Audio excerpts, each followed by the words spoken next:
Welcome to This Explainer. Okay, today we are completely transforming our relationship with money. We're going to map out the journey from being just a passive consumer to becoming an active, strategic investor. Look, this isn't some get-rich-quick scheme, right? It's about really understanding the deep structural mechanics of wealth building, all based on real-world financial coaching and actual data. We are going to take these complex financial behaviors, break them down into clear visual steps, and basically upgrade your financial literacy right here, right now. Let me hook you immediately with a phenomenal story that perfectly sets the stage here. So a content creator recently walked up to a guy standing in front of this absolutely breathtaking $35 million house and asked him a simple question. Are you happy? And how did you do this? Well, the man, an 89-year-old former tobacco mogul, dropped a really crucial piece of wisdom. He said, scared money does not make money. He explained that people fail to build wealth simply because they're just too afraid to strategically allocate what they already have. I mean, think about it. At the end of your life, you can't complain about not winning the lottery if you literally never even bought a ticket. So what does this all mean? How does somebody become rich in today's world? It's the ultimate question, isn't it? Well, today, we're going on a problem, pivot, solution journey. We are going to identify the hidden traps keeping you broke, pivot our psychological approach to money, and then lay out the concrete solutions to actually scale your wealth. Sound good? Here is our roadmap for This Explainer. First, escaping the income trap. Second, destructive financial habits. Third, the psychology of wealth. Fourth, golden rules of money. Fifth, building systems. And finally, taking action today. Let's get right into it. Section 1. Escaping the income trap. Break the cycle. All right, so let's actually define the income trap. You see, it's not just about not having a job. It's about having a job that essentially acts as a ceiling. The source material highlights that staying in entry-level office jobs, remaining an informal vendor, or just bouncing between endless internships without a clear exit strategy, that creates a massive barrier to wealth. Look, if you have a desk job but you aren't actively upgrading your skills or diversifying your income streams, like say adding digital marketing, prompt engineering, or business consulting to your toolkit, you are essentially capping your own financial progression. You're putting a lid on your own potential. Section 2. Destructive financial habits, financial drains. Now, there are some common, highly destructive money drains we absolutely need to look out for. We're talking about funding massive, wildly expensive weddings that put you in debt before your marriage even starts. We're talking about buying flashy assets like the newest iPhone purely to impress people on social media. It's prioritizing fleeting impressions over long-term stability. Even buying land, which, usually sounds like a great idea, right? Well, it can be a huge drain if it's an emotional purchase without a clear financial plan or a cash flow strategy. Combine all that with living without a structured budget and giving into impulse spending, and wow, you've got a guaranteed recipe for financial stagnation. So the real kicker here is this concept, lifestyle inflation. This is a huge roadblock. This happens when you get a slight bump in income, and instead of investing that surplus, you immediately upgrade your lifestyle just to show off. Ask yourself, the last time you got a raise, did you invest it or did your expenses magically rise to meet it? If you're doing the latter, you are essentially pretending to be wealthy while still residing entirely in the financial struggle stage. It's a dangerous illusion, and it completely prevents any real capital accumulation.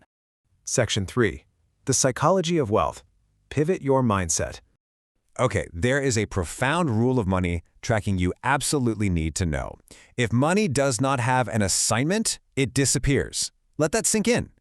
Unallocated resources naturally evaporate. If you get paid and you don't immediately assign a specific job to every single dollar, like, okay, this goes to rent, this goes to the emergency fund, this goes to investments, you're going to look at your bank account a week later and wonder where on earth it all went. Money requires strict, intentional direction. To really get this, we need to contrast the employee mindset with the investor mindset. The employee is focused on active income. They're relying entirely on personal physical effort and thinking only about short-term survival. The investor, on the other hand, thinks in terms of passive income. They build scalable systems so their wealth can grow without their constant physical presence, and they employ long-term thinking. Becoming rich requires moving your mindset from relying solely on your own sweat to relying on scalable systems. It's a total paradigm shift. Another really key takeaway from our analysis is the psychological concept that money is an energy source. Think about it. It's not just paper or digits on a screen. Because it's energy, it demands to be channeled with what the sources call ruthless focus. What does that mean? It means making strict, data-driven decisions rather than emotional, impulsive ones. You literally have to direct your financial energy toward growth, completely blocking out the noise and distractions around you. Section 4. The golden rules of money: protect and multiply. All right, here are the procedural, essential money mechanics you must adopt right now with absolute urgency. Step 1, create a rigid budget template and build an emergency fund. Step 2, track every single transaction. Seriously, if it's not recorded, it's out of control. Step 3, live strictly below your means and completely ignore the flashy lifestyles of others. Just tune it out. And step 4, which is absolutely critical for anyone building a side hustle, never ever confuse or mix business revenue with your personal money. Discipline here is absolutely non-negotiable. This level of discipline reveals a crucial distinction. Academic education is not the same as financial education. You can have a master's degree or a PhD, which is fantastic for securing a job, obviously, but it does not guarantee financial literacy.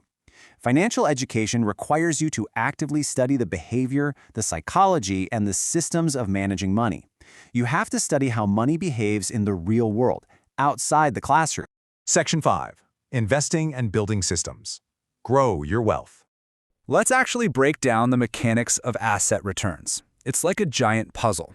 First, you have capital gains. This is value appreciation over time. Think of buying a piece of real estate that goes up in value over 10 years. Second, you have dividends, which generate regular cash flow. The sources specifically highlight local stock market examples, like buying shares in MTN or the Bank of Kigali. A truly balanced portfolio understands and utilizes both appreciation and cash flow. But hold on, before you rush into the market, you absolutely must establish these investor guardrails. Number 1, never put your money into a business or stock you do not deeply understand. Number 2, avoid all Ponzi and pyramid schemes. Listen, there are no shortcuts to wealth.